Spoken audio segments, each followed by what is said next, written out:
Hello and welcome to today's ISNTD Connect webinar. My name's Marianne Comperet and I'm speaking from the International Society for Neglected Tropical Diseases.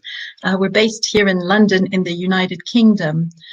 We've put these webinars together to help researchers, scientists, professionals working in and around global health to help them keep connected during this period of extensive lockdown.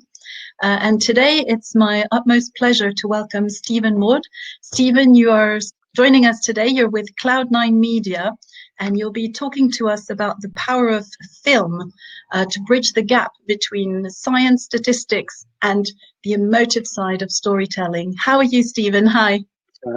Good, very well. Hi, Marianne. Thanks for having me.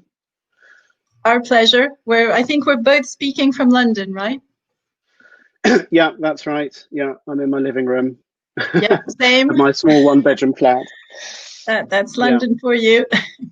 Yeah, So many of us maybe have heard this phrase that 1 million deaths is a statistic, but one death is a tragedy.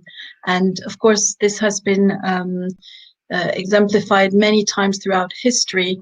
And this applies, and I thought this was a very vibrant way of looking at global health, neglected tropical diseases, which affect, for many of them, huge numbers of individuals. Some of the most neglected diseases of the world can affect over 1 billion people worldwide. And it's sometimes quite easy to perhaps get a bit lost in the numbers of this magnitude. Film, but also storytelling, theater, drama, all sorts of creative approaches do help us to put a lot of these figures into a much clearer context and really drill down to the issues in trying to tackle diseases, bridging the science with the patients, but also bridging the advocacy with the wider public. These are all sorts of communication challenges and needs that tropical diseases and global health in general really need. So that's why today, Steve, we thought it'd be really exciting and interesting to hear from you based on a lot of the work that you've been doing in neglected tropical diseases, but also in other fields of health. So it's our pleasure to welcome you today. We look forward to hearing more about how to go from stats to stories. Over to you, Steve. Well, firstly, thank you, Marianne and Cam, for running these webinars over the last few weeks. They've been a lovely way to keep me grounded in the work that other people are doing in the world.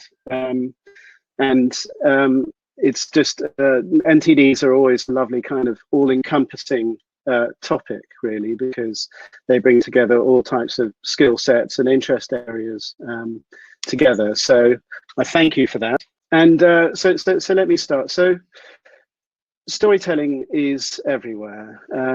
It appears in our lives in so many different guises on a daily basis. They're patterns that are hardwired into their brain. It's a doorway into ourselves and others, and it's part of our DNA.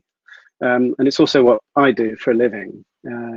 For us in the NTD community, the question is, how can we use these stories to express our interest and take us on a journey into the unknown and connect with others? So today I want to take you through the steps of formulating your story to really help you break above the noise and draw other people into action. The topics I'll be covering, just to give you an outline of where we'll be going today, are a little bit about my story and my background in working in global health for different organizations, why NTD stories particularly matter, and what our shared goal is maybe behind those. The power of stories over statistics and why they work differently on our brain. We'll be looking at the origins of storytelling and how it's something that has been there since the dawn of mankind.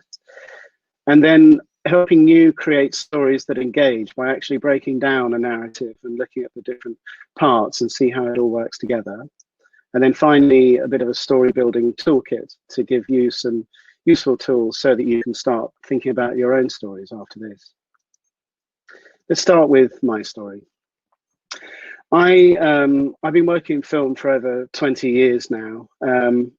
I got into film because I was into photography, and I grew up in a background where I traveled a lot, and I felt that this was a lovely way of combining my love of capturing images and moving images, as well as my love for anthropology and traveling the world and discovering different communities and cultures. I started life as a traveling cameraman with Comic Relief. I then went on to work with British Airways. I worked with Uniting to Combat NTDs, who you might be familiar with, GSK, MDP, other pharmaceutical companies, and global organizations working in the health sector, as well as some interesting people along the way. And for me, what I always loved was the power of film in the right hands to really challenge perceptions, preconceptions that we naturally hold. And it was a way of transporting viewers into the worlds that I was getting the amazing experience of being into. And it especially was crystallized with my work with the singer Annie Lennox, who I spent a few years working with on her Sing campaign, which is her HIV campaign. And she said to me that I held a unique position to burst the bubbles that we all live in. That means helping people see how much more we have in common with the rest of the world than we think, using film to help us realize that the bubbles that contain us are just imaginary, as it were. And while I loved working with celebrities in all different guises, the greatest pleasure I really got was from speaking to people in the communities themselves. And that's where NTDs came in, because really it is about the people, and seeing that they're the best people in the best position to tell their own stories.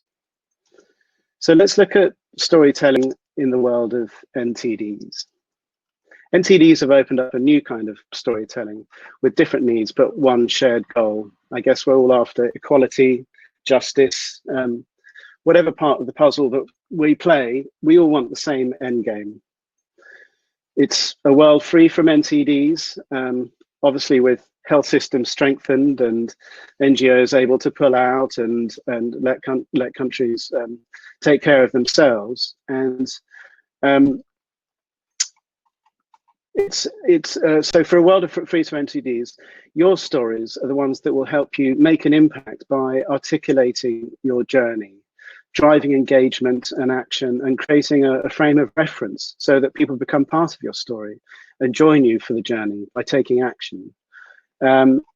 This is the world of NTDs is massive, and so many interesting elements of it that go into it. So today I just want to help to take you through the steps of how to identify your own story, and also help others see your data through a different lens. So let's look at what statistics really are. Let's look at some stats first.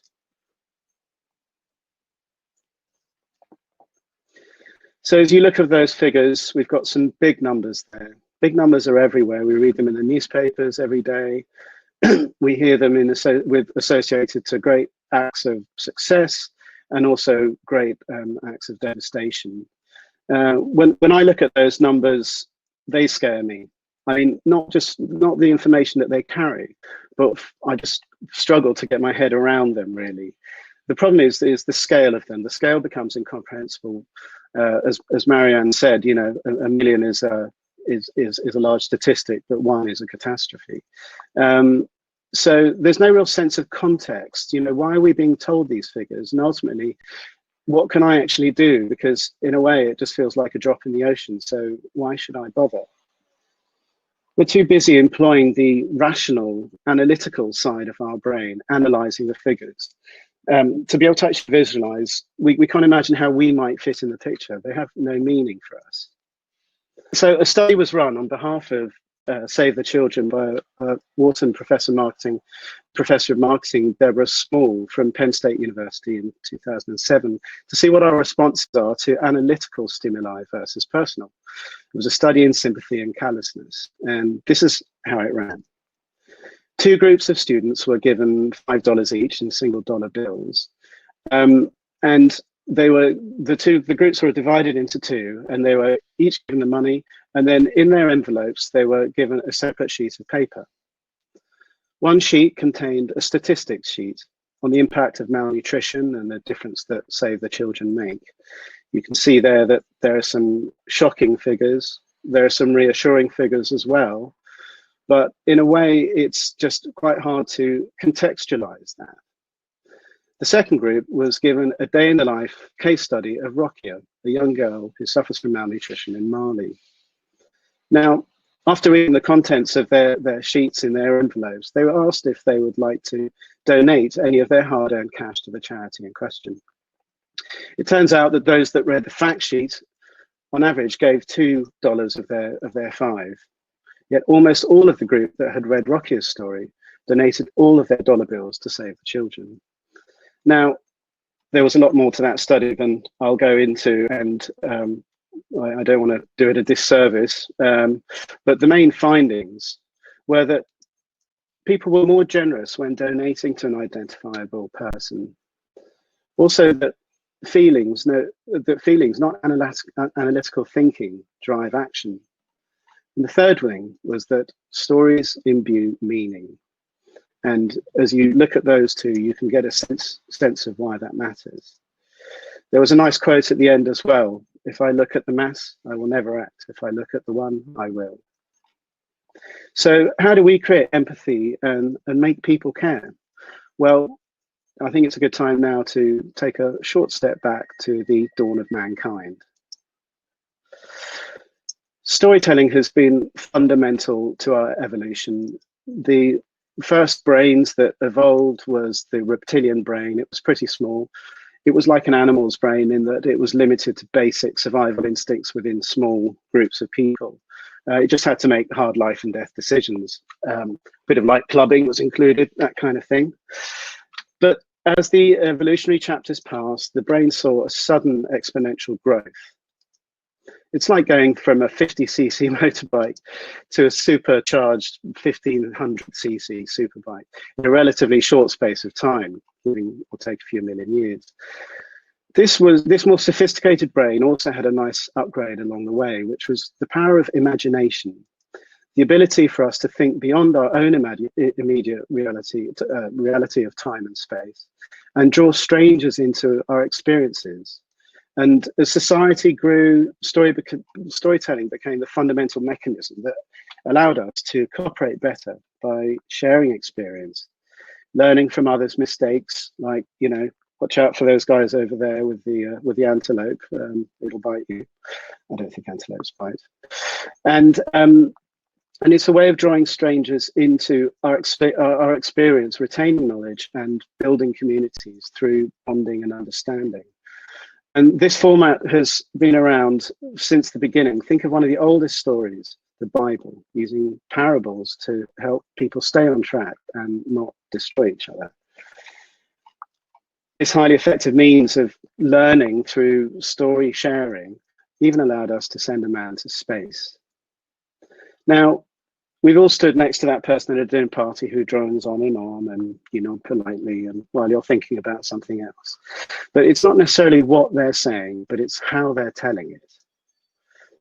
So let's have a look at the origins. Oops, sorry, just jumping around there. So it's a physiological response. Stories need to trigger some key chemical responses in us as listeners if they're really to work. One response is the release of cortisol. It's this stress hormone that's released when we experience anticipation, priming us for fight or flight. You know, we've all been at films where we've got sweaty palms, you feel your heartbeat increase. You know, James Bond's on the train, he's got a chap shooting at him, he's got to save the girl, there's a tunnel coming, and you worry for him, you really worry, and you feel your own physiological response match his. Now, this tension is very important in a film because actually tension equals attention. We lean in to see what we might learn from these experiences, you know, and we learn that next time you're on a train, you know, make sure you duck before the tunnel comes along and takes your head off. The second important hormone is oxytocin. This is the social bonding hormone, release when we find the problem has been solved. That warm, fluffy feeling when we see a baby, when the girl gets the guy, when killer whale Free Willy is actually free. It leads us to care about the characters and what they've gone through. And this creates empathy. Now, empathy is what you're after. You want people to care. It's a gateway emotion. It leads us to a state of transportation where we enter their world and we actually become participants in their experience. And if you think about it, it's amazing how we can watch something that we know isn't true. It's fantasy.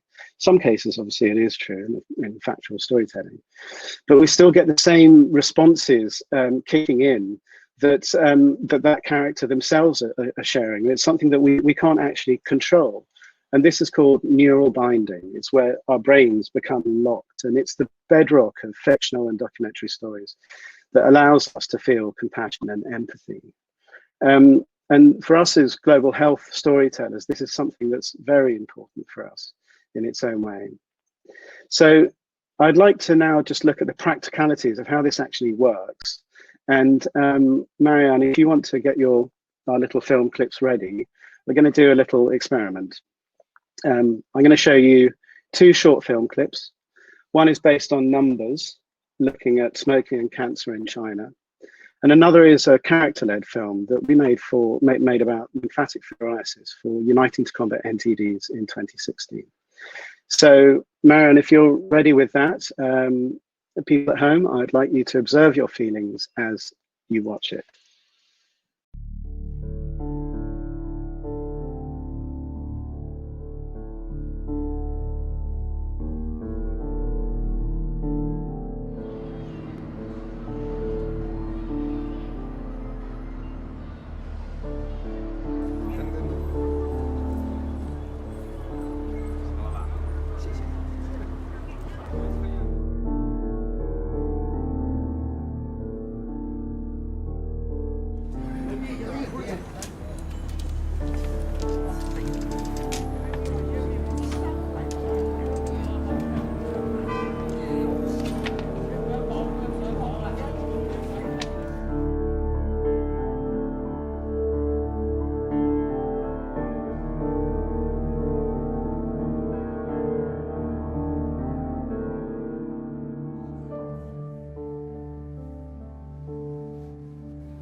Thank you, Marianne.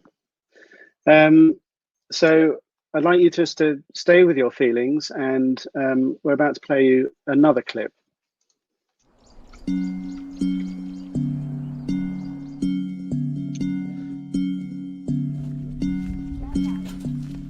This problem here, at first, I could not understand it. It first attacked me. I started feeling one day, I felt this part here, you call it the groin or what. I felt a lot of pain. Then all of a sudden, I saw part of my leg was what? It was swollen and it was very hot when you touch.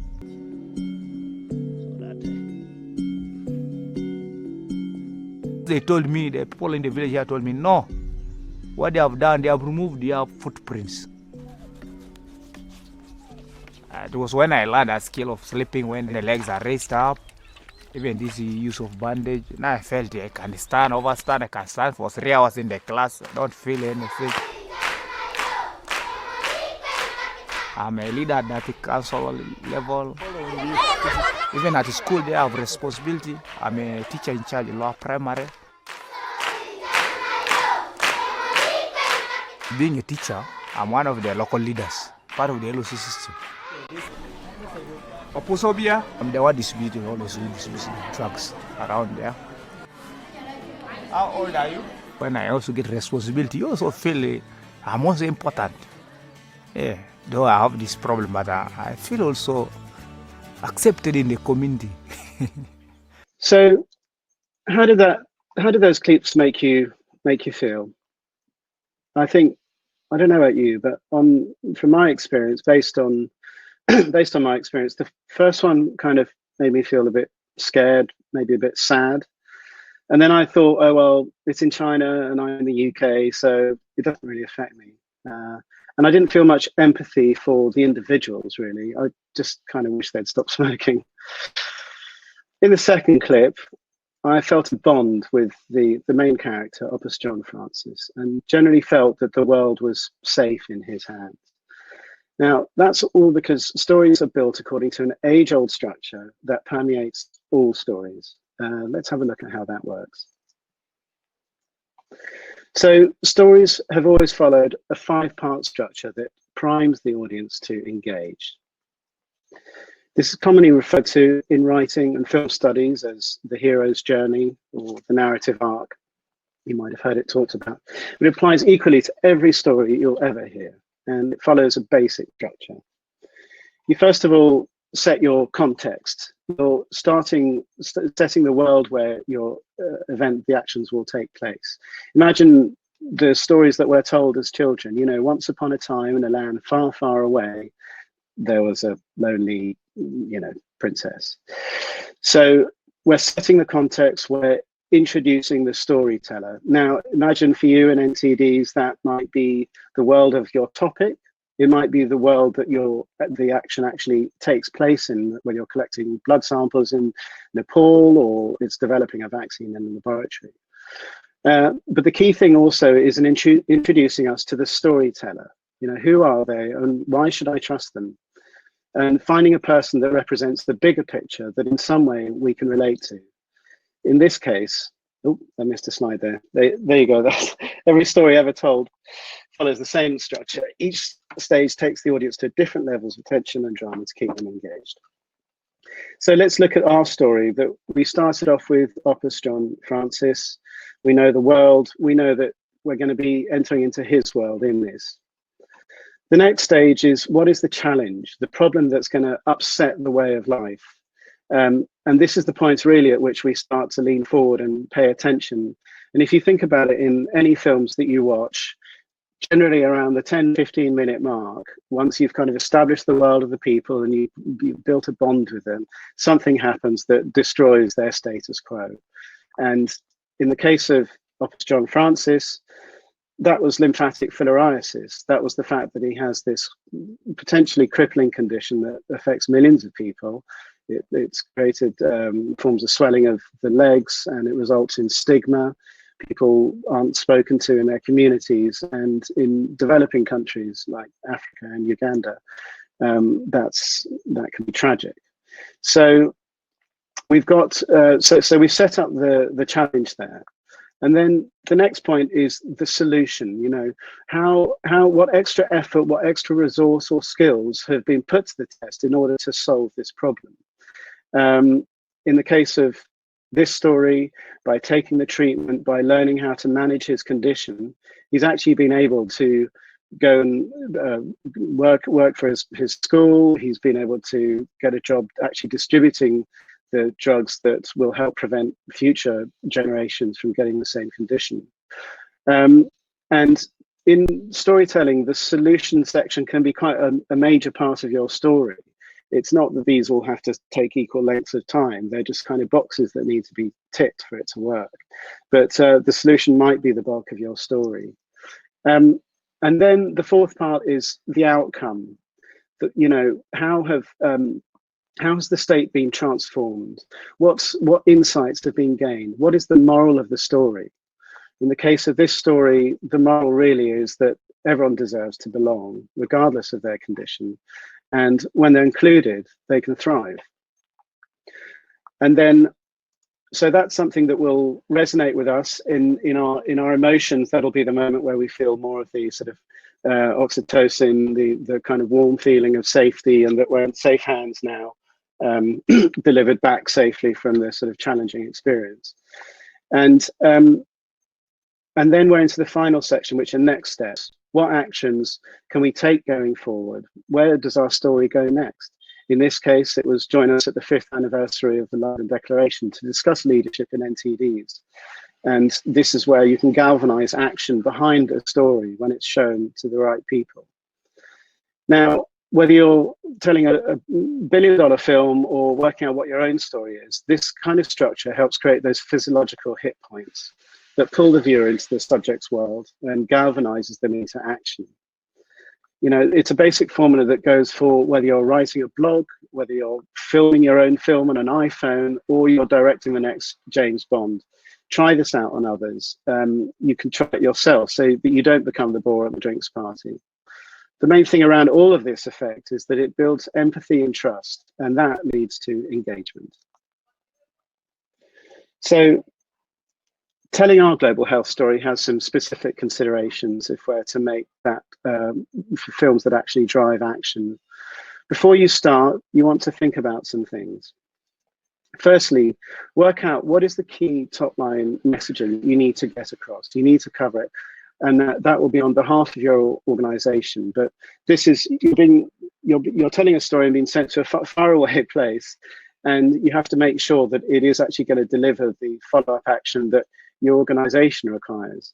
However, as a caveat, I think it's equally important to think about, why do you want to tell the story? You're the one that it resonated with in the first place. And it needs to have a strong editorial drive throughout it, because that's really what's going to give it the focus, because it's very easy for a lot of messaging to get piled in, as we've seen, well, as I've experienced sometimes, and you can take that on board, but ultimately the main thing is you need a clear trajectory of your story. Know your audience. You know, who do you need to engage with to make stuff happen, and what kind of environments will they be consuming this story? Now, as you saw before, you might play it to a big room, there's lots of people, and you can get away with a longer story because you have a captive audience. But it might be, especially in the modern generation, where people have shorter attention spans, and you might be putting films online, but they can't always stick with the film for that whole duration. They just want to know what the point is. So you might want to divide your story into episodic chapters, which you feed out over time.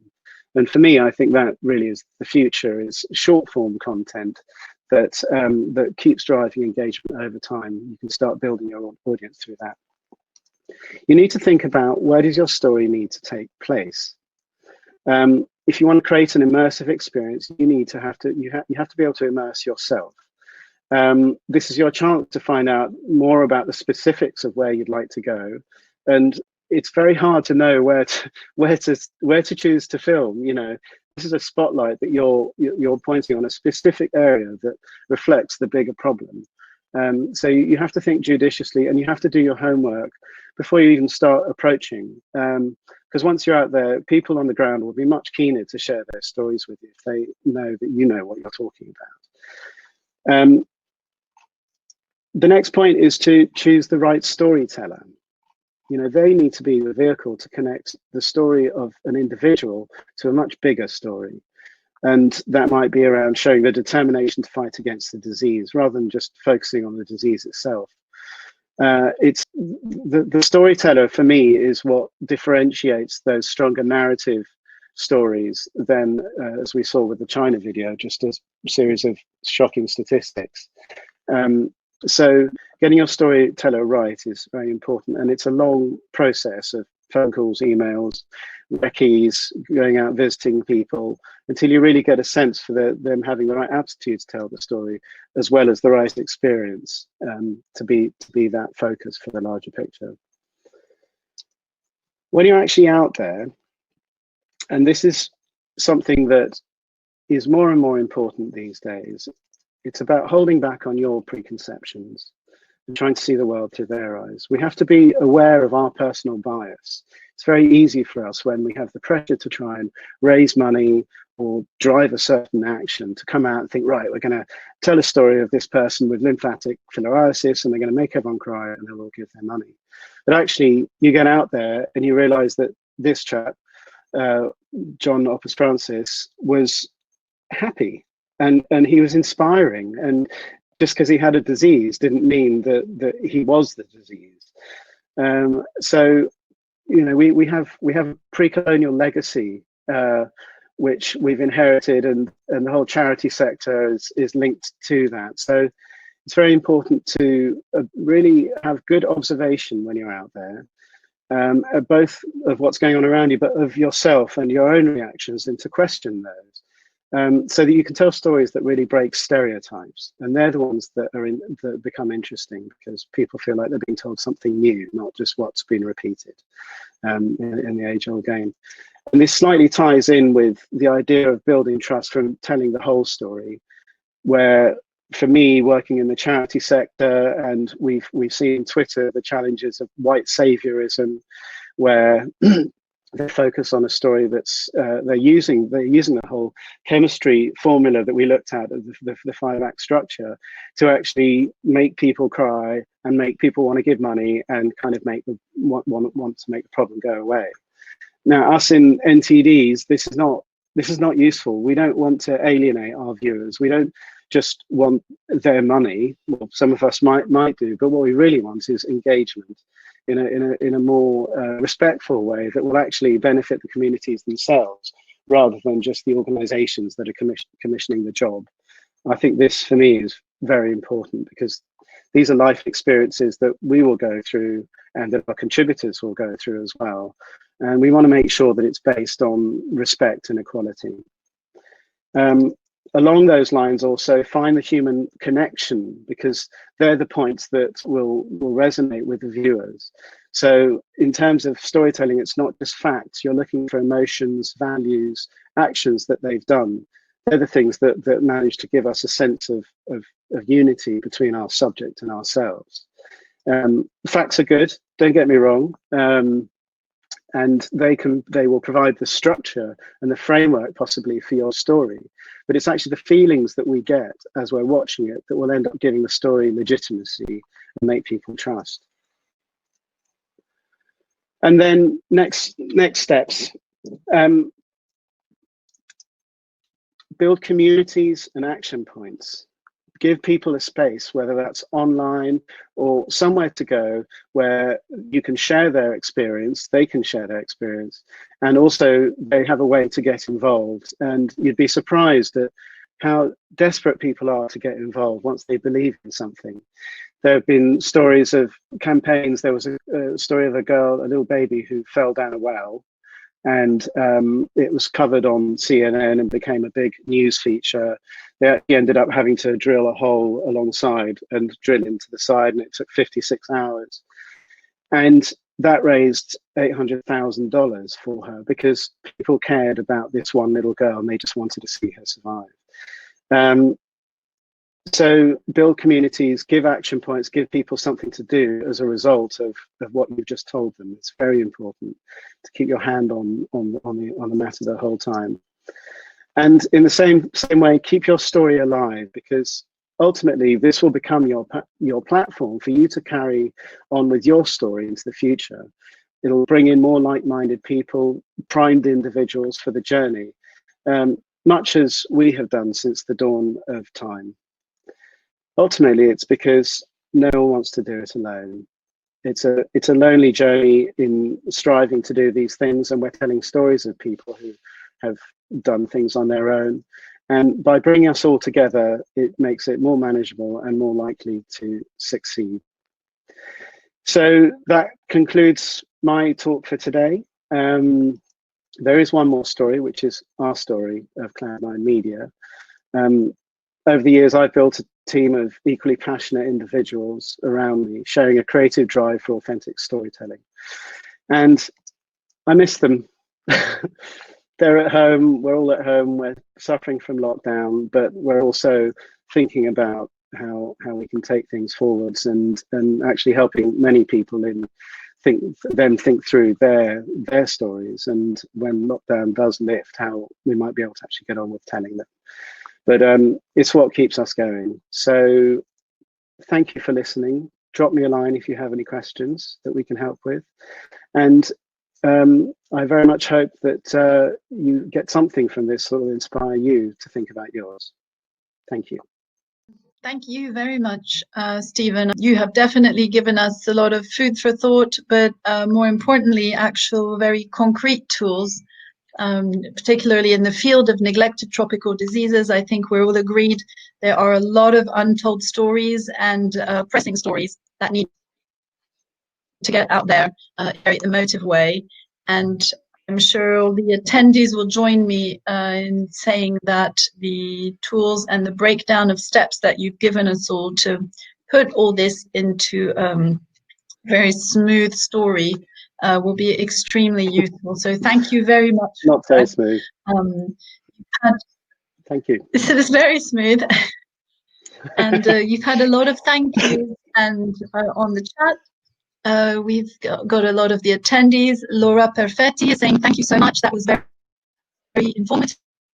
Brilliant. Thanks for joining us, Laura. You also liked the idea, Laura, of breaking a story up into smaller episodes. So that was a great tip. And Wogu, hello. Thank you, Stephen. Semu Adetunji Adeniyi says, thanks, Mr. Steve. So lots of thank yous from a very international audience again today. While you were speaking, Steve, you had a couple questions that were fielded to you, so I will go ahead and read some of those out. First of all, we had Aruan Frosse, and by the way, please feel free to also let us know which organization you're speaking from. That's always very interesting, and perhaps also which country. So Aruana was saying, Stephen, thank you very much for your presentation. One question. Could we use the same storytelling strategies to make films for more educational and scientific divulgation? Is the hero story still the best case in those situations? For me, I think it always is. Whether you're telling educational stories, because you've got to hook the viewer in, and in a way you've got to let them know, why should I care about this? You can't just sort of give information and expect people to assimilate it. So yes, I think this applies to everything. It's a very strong framework, and just in terms of setting the context, setting the challenge, looking at the solution, and looking at next steps. And there are ways of making any story interesting about any topic. You just have to zone in and look at the look at really how you can bring it to life by personalizing it. So looking at those topics. But no, for me this goes across everything really. It's how you get someone interested in what you're saying really. Brilliant. So over the years, you've definitely gone towards this form of communicating these complex scientific issues and situations. Yeah. I mean, it's very hard, especially in NTDs. I saw a mention there about onchocerciasis, and you start with being told, right, we want to raise awareness amongst ministers of health for the value of investing in NTDs to improve the domestic productivity of countries and things, and how you then strip away all the kind of technical elements of it and find that one person that will be able to reflect that, so that you can still have your statistics, you can still have the important data you want to get, but this person is kind of setting the context for it, which is a tricky process, and it's a balance between looking at data and the logical side of your mind and your emotional side. I was thinking, actually, there was when I was preparing for this talk, I was looking through, well, not part of preparing it, but I was tidying through all my receipts and doing a big kind of COVID clear out, as I'm sure we've all done. And you're there thinking, oh, numbers are boring, and then I started looking through the receipts, and I found one that was from a night out. I remember, where I'd had a piece of bad news and I just wanted to go out and get drunk, and it reminded me of that. And suddenly I was like, there's a story in that, and there are stories in all numbers. It's just a question of working out what does this actually look like in sort of human terms, and then you can unpick it and work out how to tell it from there. Brilliant. And kind of leading on from that, we had a question and a comment from Helena Uliartha, who's tuning in from Indonesia. Hi, Helena, and I hope you had a nice Hari Raya over the weekend. Says Helena, saying, great job, Stephen, very inspiring. Did you involve Right. national programs, for example, in the LF stories? And if so, and whilst doing them, did you also experience any difficulties regarding language translation, especially if you were working with certain tribal languages? And finally, what was the difference in impact between just interviewing via video, for example, a lymphatic filariasis patient, versus a storytelling video? What would be the main differences there? Okay. Well, on your first point, absolutely, we work with the government organisations and the NGOs. You know, you can't sort of get in there just from sitting in your home and looking up online and making some calls. You need that organised institutional support behind you to get in there. And filming recently in Nigeria, for example, we work with the Ministry of Health, who are invaluable, and they can give you the access to the communities. They are not storytellers, so they don't really get it, and I wouldn't expect them to in that sense. But once we know where to look at, we actually will work with a local fixing company. We will send someone out there to go to the field to interview lots of people, take photos, come back with case studies, and then we start making a decision. And even, to be honest, once we're on the ground, we're still refining, because you might turn up and the person isn't quite what you expected, or you know, the story isn't quite what you need for your own needs.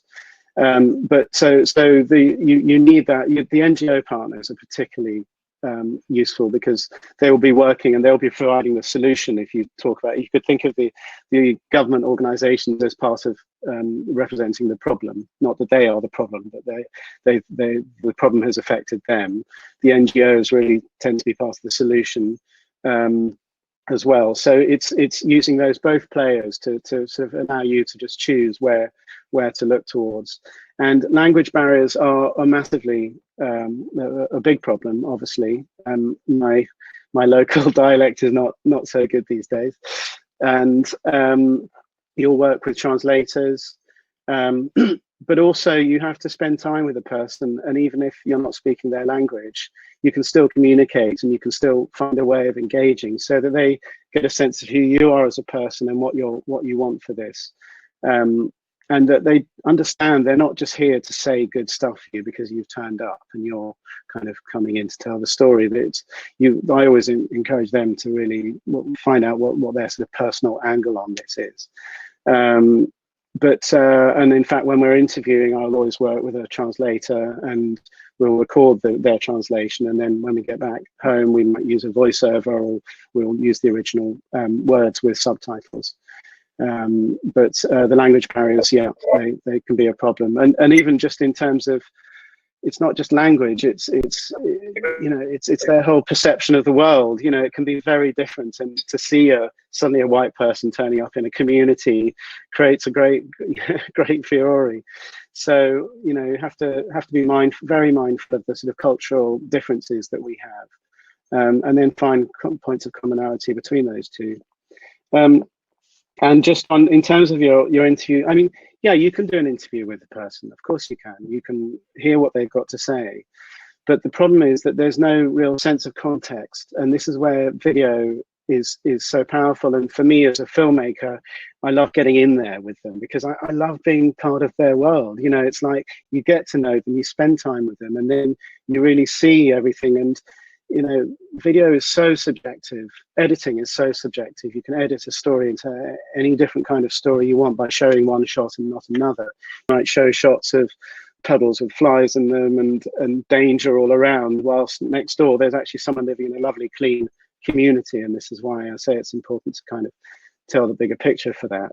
So if you really want someone to actually care about this person and know what to do as a result of it, I would suggest that you do need to set the context. You can tell their story, you can structure it in a dramatic way, and that can work. But you want to sort of think about the higher needs of the film and set the context within that. Brilliant, absolutely. Okay. And I think a lot of people are feeling, you know, that this resonates very much with what they're trying to achieve in their work, whether it be on a programmatic level in the field, but also a really interesting comment here from Karina Mondragon-Shem. Hello, Karina, who's saying again, great presentation. I wish we could translate more research into stories. It would help people understand why we do our research as well. So even just communicating that science itself, if you can find a story and wider context, that certainly would be paramount. A thought echoed as well by Blessing Ziwa, who's also thanking you for a wonderful presentation. This is really universal, and even songs could follow that too. And absolutely, thinking about the research, the bringing science to a wider audience, but also involving songs and so forth. As you're saying, Blessing, this is actually what prompted us a few years ago to put together what we call ISNTD. And it's kind of an annual event where we bring together all these approaches: film, photo, apps, songs, gaming, all sorts of things to, of course, drive advocacy for neglected tropical diseases, but also perhaps things like increase patient engagement into treatment regimens, also, again, to communicate science to a wider audience, etc. And actually, that's how, Stephen, we met, I think. So, yeah, absolutely. So the festival does bring together a lot of those things, and also absolutely. The time is now for scientists to also engage a lot more with the creative process. They're not really two separate spheres anymore. Is that something you found over the years has changed? Yeah, absolutely. Absolutely. I mean, it's like I say, we've moved from the days of just showing babies with distended bellies and flies in their eyes, you know, and we don't trust really those kind of films now. I think in science storytelling, there's drama everywhere. You know, wherever people have strived to get a result, there's a story there. And that's absolutely essential for scientists to understand.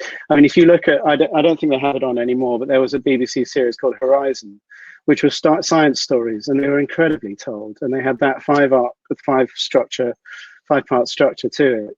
So it's, and I completely, and I mean, a lot of the storytelling we're doing is around scientists, it's around entomologists, it's around why these discoveries are important. And in science, you need context. You know, I can look at a presentation and I can see some findings on the balance between women and men taking treatment or whatever. But again, that doesn't really have context to me. And storytelling like that will set the viewer saying, this is why we're talking about this. This is why it's important, because the people we're talking about live miles away and, you know, have no access to anything, you know, for starters. That's the context. And, you know, so I couldn't agree more that science stories really, and especially now with COVID, our language has increased massively in our understanding around scientific terms and things. You know, we're talking about the R figure, you know. I mean, it's, so we have a much more fluent audience now in the language of science, I think. And definitely now's the time to be looking at those, and now's the time to be planning those. You know, it takes time to think it through and things, but yeah. Yeah.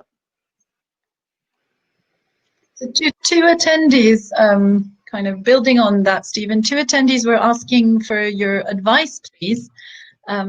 So first of all, Stephen Bramer, in the context of onchocerciasis, I think you might have seen that post earlier on. Stephen was asking about how he would perhaps show an image of a child afflicted with this to illustrate the illness. And, you know, what else could he do? And likewise, Semu Atentuji Adeni is asking that there are NTDs that have actually quite, as he writes, gory evidence.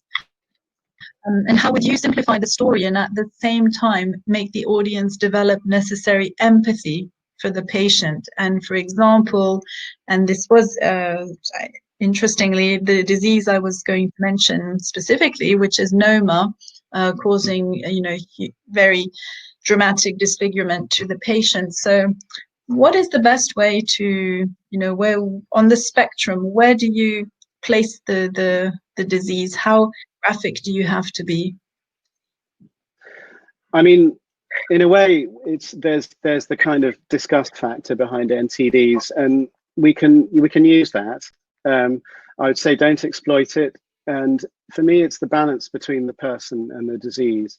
I remember filming a few years ago in India, doing a story on LF with GSK, and we met this chap who we went up to his house upstairs. Here's the context: we were in India. It was a very hot day, and we met this chap upstairs, and he was ironing sheets. And I looked down, and his leg, he'd had LF, and because of local misconception, they had done a skin graft on it. They tried to cut the LF off, basically a surgeon, and obviously it had gone horribly wrong. It had infected. It looked like a dinosaur foot, and I was there, and it really smelled, and there were flies, and his demeanor was quite down, and he was very, you could tell that it would really distressed him all his life. And then I got chatting to the daughter of his sister-in-law, who was there, and I said, "What's he like?" And she said, "Oh yeah, for many days he'll just sit in his room in the dark, and he doesn't get invited to weddings, which, you know, is very important in India." And I said, "Well, how do you cope with it?" And she said, "Well, we just focus on the part that's well. We focus on the healthy part of him. We don't look at that other part, because that's not really him. That's just a disease that he was unfortunate to pick up." So I think there's the balance of setting the context with this condition, with these conditions, which are horrendous. I mean, they are horrendous, and I've witnessed them, and set that alongside the actual person themselves, their personal journey. I mean, I was more sad that he was depressed and suffering from that, and that the family, in a way, that you could see they divided between the sort of supporters and not. But it really, it's that looking at the bigger picture of the whole person behind the disease. Yeah. And thank you, absolutely. And Semu, I think you personally are probably very well aware of this, but I just wanted to remind all our attendees that a really beautiful example of that kind of balance has been achieved by the recent film made by ISNTD about NOMA, and I'm sure, Semu, you're familiar with it, because a lot of the patients featured in this film were actually treated at the Sokoto hospital, where I believe you work. And in fact, in a couple days from now, on Thursday, we will be welcoming Dr. Mark Sherlock, who's a medical professional. He will be talking to us about NOMA, but it will also give us the opportunity to view a short version of. So it's also a beautiful example of exactly what you were saying, Stephen. Am I breaking up a bit? A little bit, yeah. I think we're getting the gist of what you're saying. Yeah, sorry about that. Yeah. Right, and another question actually from Semu saying, how short or long should our stories be in order to generate necessary empathy? And that is the million-dollar question, I think, because a lot can be achieved in a second, or in a much longer format. Yeah, I mean, a lot of it is down to your ability and your expertise, as it were, in storytelling, and really coming up, not this where it elevates beyond just a story. It becomes a concept that reflects the story. If you look at TV advertising, they're 30 seconds, and yet they can make you cry when they work, or they can galvanize you into action. So, and behind that, you have a kind of concept that tells a much bigger story, but using visual metaphors that can help it be in a shorter time. You know, long doesn't necessarily mean more in-depth experience. It's really down to where your audience are likely to be and how much attention you can get from them. Like I said, if you're at a conference and you've got a room full of people and you've got you can show a 10-minute film, that can drive just as much emotion as a short clip on, 30-second clip or something. So duration doesn't really matter. It's more about how much investment you want to make in actually developing that story and telling it. Yeah, because it's tricky to tell a story in 30 seconds that will do everything you want it to do, but it can be done, absolutely. And as you say, there is no magic formula. You mentioned about the impact of COVID-19, and suddenly small children are sort of experts on virus strains and hand washing and all sorts of things, so herd immunity, whatnot. So absolutely, it is really a black box of getting all the right ingredients and, more importantly, the timing as well, right? So you've given us some wonderful tools there to start thinking about our own stories in our own disease context. Helena is adding to that. Thank you, Stephen. I hope you can visit Indonesia someday. I joined GSK London and the WHO filming LF patients in Indonesia a couple years ago. And I'm sure, Stephen, that a lot of our attendees would be very interested in exploring further collaborations or perhaps discussing some of the stories that have come up to their mind whilst hearing your presentation. So for that purpose, I will just pop your email address again. Before we go, Steve, I'd just be curious to ask sort of, although everything's a bit up in the air at the moment, but did you have anything planned for the near future, or what do you think might be your next steps? You've done a lot of work in NTDs. Is there anything that really kind of strikes you as being of priority in terms of telling the story of it? What for us? Yeah, for yourself, or just in general, based on your experience. Well, I've been in discussion. In fact, I've made some very good connections from the last ISNTD with some different people. So I'm in discussions about developing some really quite big, exciting ideas which involve film, but also how we watch film. I can't say anything more at the moment, but as soon as I can, believe me, I'll tell you about it. I mean, for me, the COVID has been a sort of almost a blessing, where we could just put the brakes on things really and be able to kind of look at how we do things, and also slightly rebalance what's important in our lives, and make sure that we're just focusing on the things that really matter. So who knows what it's going to be like when we come out, but I very much hope that we all feel a bit more rested and restored and focused on the really important things in our life. That's my next stage. Brilliant. And a huge thank you, I think, from the whole planet, because I think the only way that most of us have got through lockdown is by watching films. So to you and to the whole industry, a very, very big thank you. And finally, thank you for today's presentation. That's been really interesting and given us a lot of food for thought. So we look forward to keeping in touch, Steve, and to seeing what your next projects will be. Lovely. Thank you very much, Marianne and Cam, for having me today. Take care, Steve, and thank you so much. And bye-bye, everyone. Thank you, Marianne. Thank you, and thank you, everyone. Bye.